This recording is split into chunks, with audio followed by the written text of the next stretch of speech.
Hi everyone.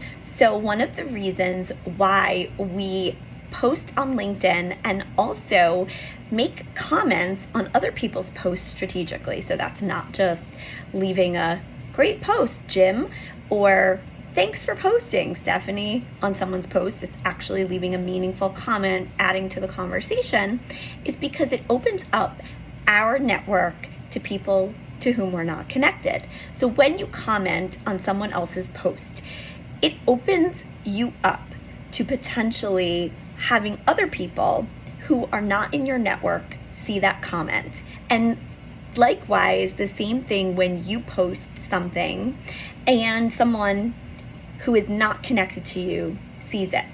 So your connections work like this. The people to whom you're connected are your first degree connections.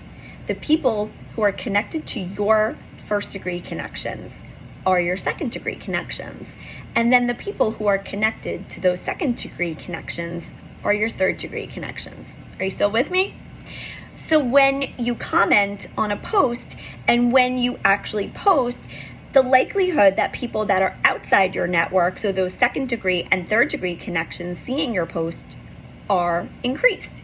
And that's why we do it.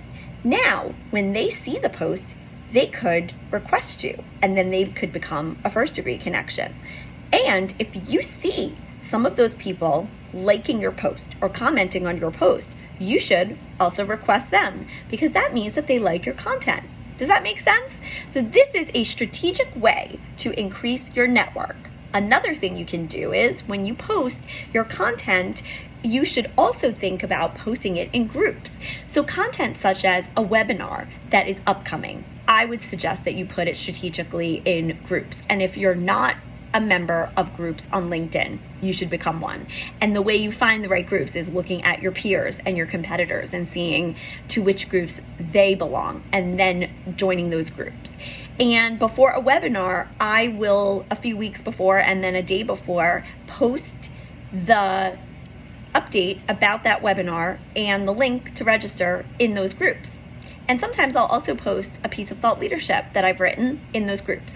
There is so much garbage in groups, a lot of product releases and press releases and promotional materials, that content that is educational and of value is very much something that people will value and that stands out. So I've given you a few tips here. One is to post your content and make sure that you're strategically much more active on the network, but also thinking about connecting with people who like your content who aren't connected to you.